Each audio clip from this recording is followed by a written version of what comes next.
everybody, it's Sam here. Thank you for watching. So I'm back with another Halloween project, although this card, like most of my projects, can be used for any occasion.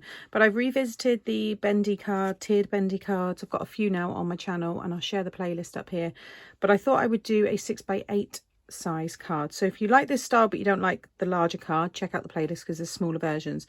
But I made this one during the launch of my new Halloween collection, so I'm using the ephemera on here. I've created this fun inky background and I'm going to do a similar one today, but we're going to have a different colorway. But you've got these pop out pieces here that all bend, it all folds and it will display like so. Got all your space on the back to write your message, and then it all folds down flat and it will fit into your envelope. I do have the trees overhanging, but I do say in the video I'm going to be hand delivering these. They're actually going to go in little gift bags with some treats and stuff, so I'm not too worried about that. But you could easily just trim off any overhang that you've got there. There's lots of dimension, really fun style card to make, so let's get started.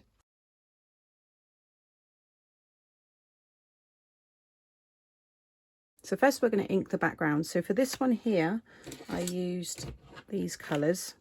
So in the very centre, just behind the house there, I used the Twisted Citron, then into Chipped Sapphire, then into Wilted Violet, and then on the edges I've got the Villainous Potion, and then we'll do the Glow in the Dark at the very end.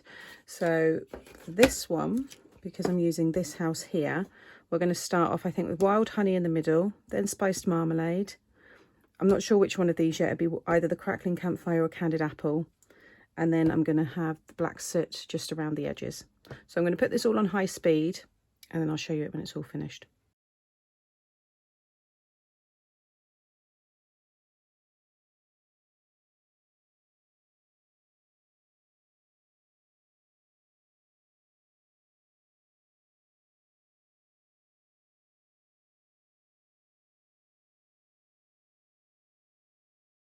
So I ended up going for those. So Wild Honey in the middle, then Spiced Marmalade, Crackling Campfire and Black Soot. And I think it's blended really nicely.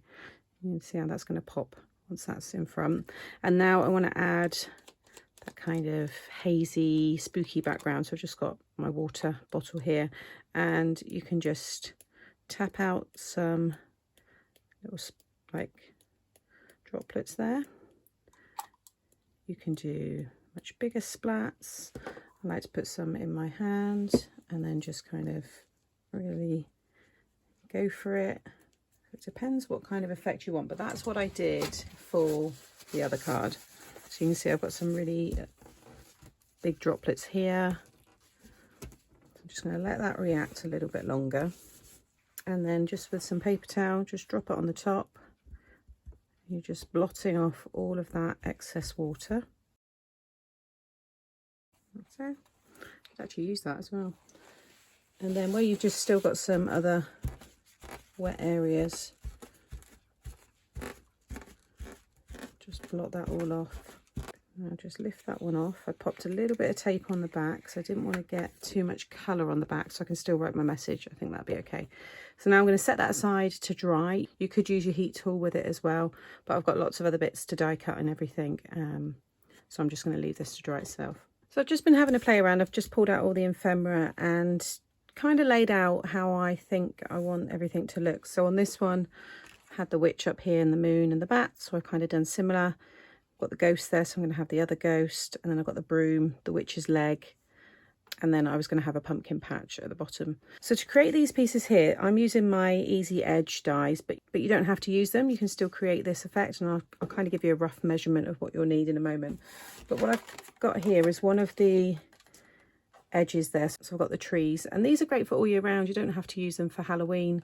They look really nice cut in white card, used as a Christmas scene with the houses here.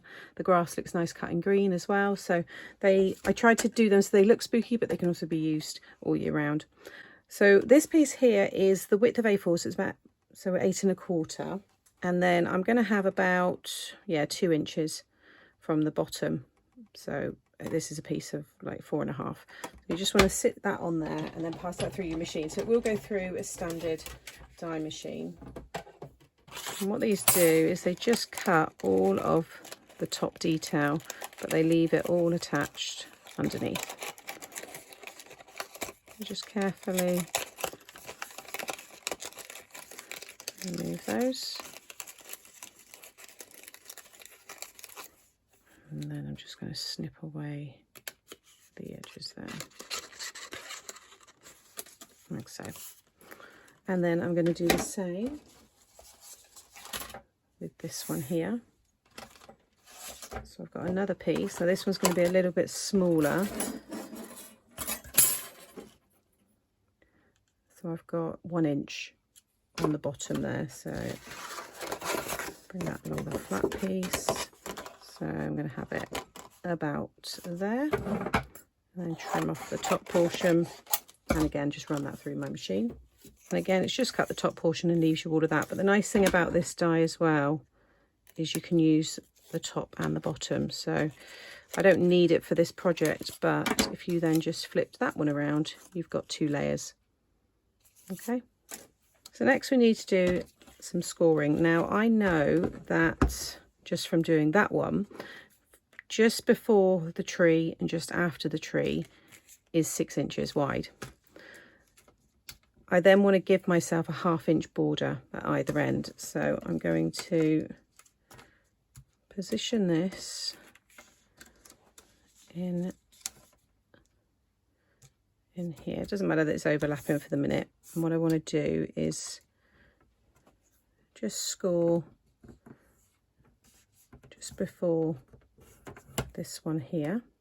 And then I'm going to count 1, 2, 3, 4, 5, 6, and then score here. And then I'm going to give myself half, so 7.5, and then I'm going to come to 1/2 inch here.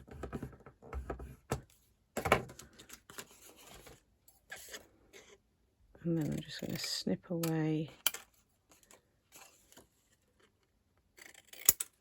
the ends.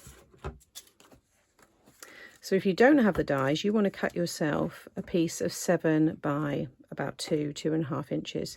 You could cut a bit of a rolling kind of hill shape into it. You could cut your own grass effect if you wanted to. So there's a few ways to do that yourself. And then I'm just going to take a little wedge off of the edge there, just so that's a bit more hidden. Not worried about the bottom one. So now when I fold these over, like so, and I'm going to use my bone folder here to just add some shape.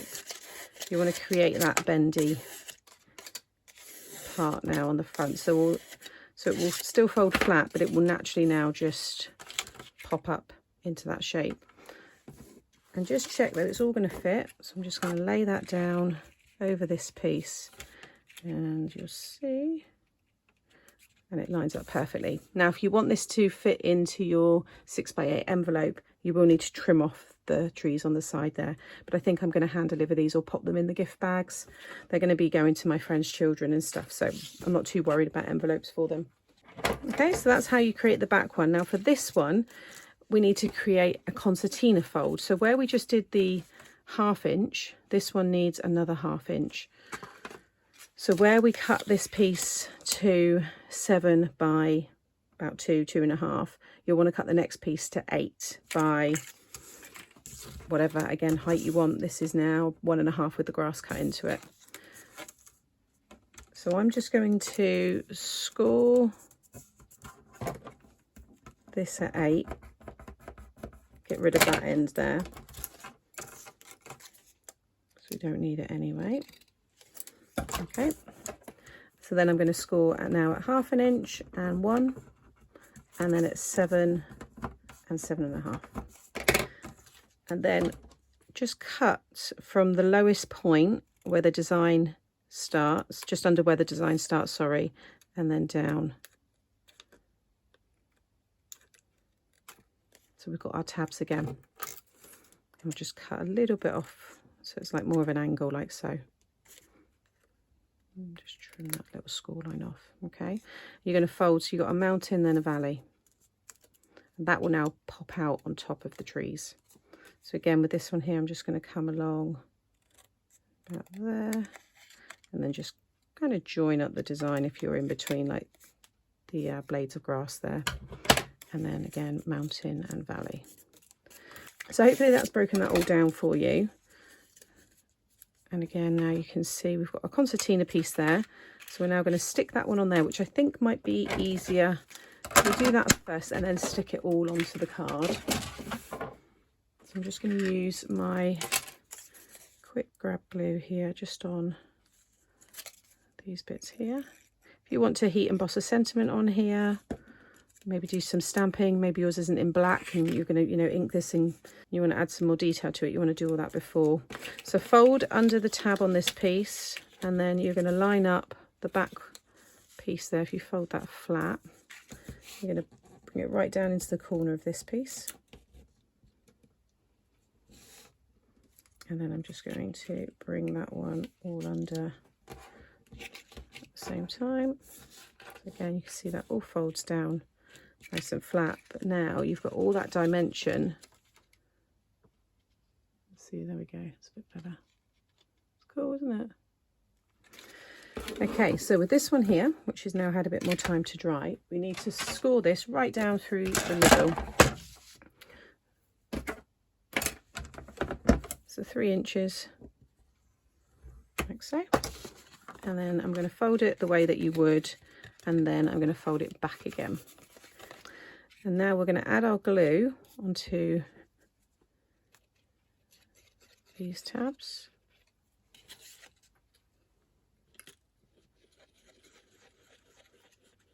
Okay, and then lay it flat, focus on one corner,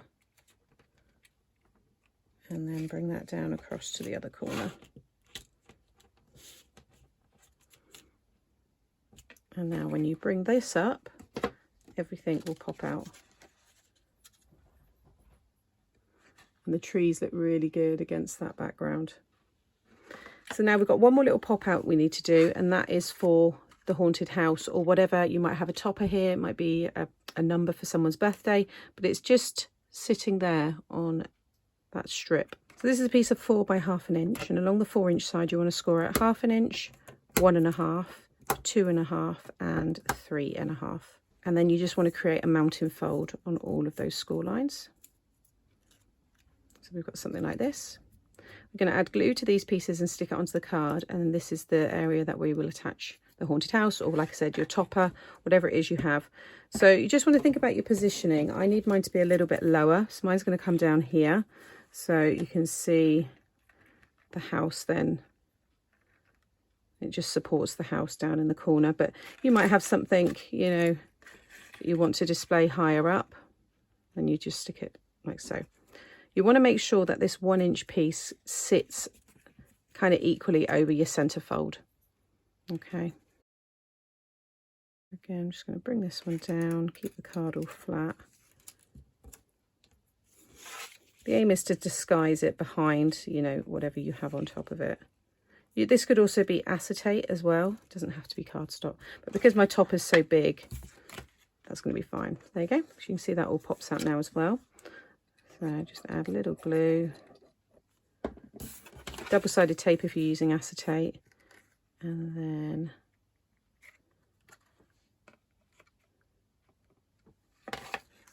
again just lay everything flat. That looks pretty good. Perfect.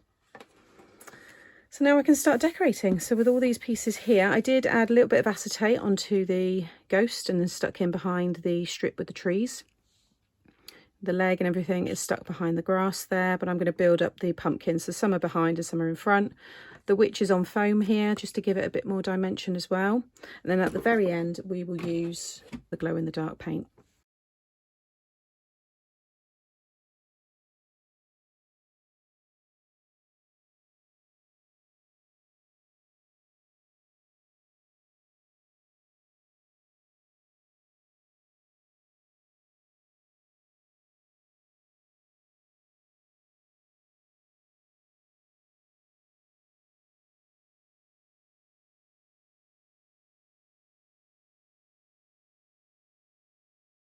Okay, so I've stuck everything down and I've used the stickers here, the new stickers that I've launched, and I've just attached it to the house because I didn't want to really take away from all of the detail that I've got down here, because on this one I've stuck the sticker, the witch's back, but I think the Happy Halloween looks quite nice actually on the house. So that's all ready. So now with this will react again with the Oxide inks, if that's what you're using. So when I added it onto here, it goes on the kind of colour that it is. It's like a very light, like greeny colour. But then when you leave it and let it react, it brought out pinks in this. Now I didn't use pink on this with the inks. I showed you them earlier, but you can see where it's reacted. It's brought this pink out, which looks really good. So all I did is just go over parts of the Oxide designs, like the splats. So again, it gives it that kind of misty, moody Halloween scene. So you see what I mean? It goes on that greeny colour. Doesn't take too long to dry.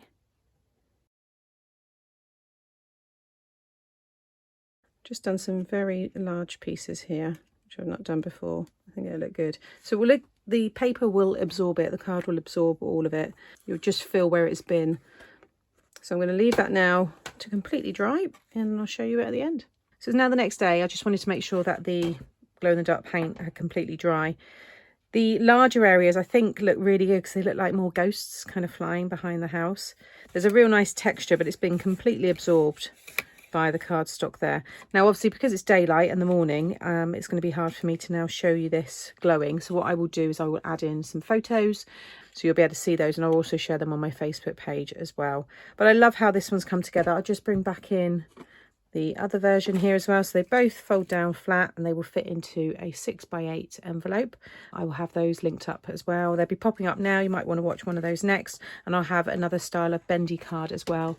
And all of the product that I've used will be linked below. Give me a thumbs up if you've enjoyed today's tutorial, and subscribe to my channel if you haven't done so. And I'll be back again very soon. Take care. Bye.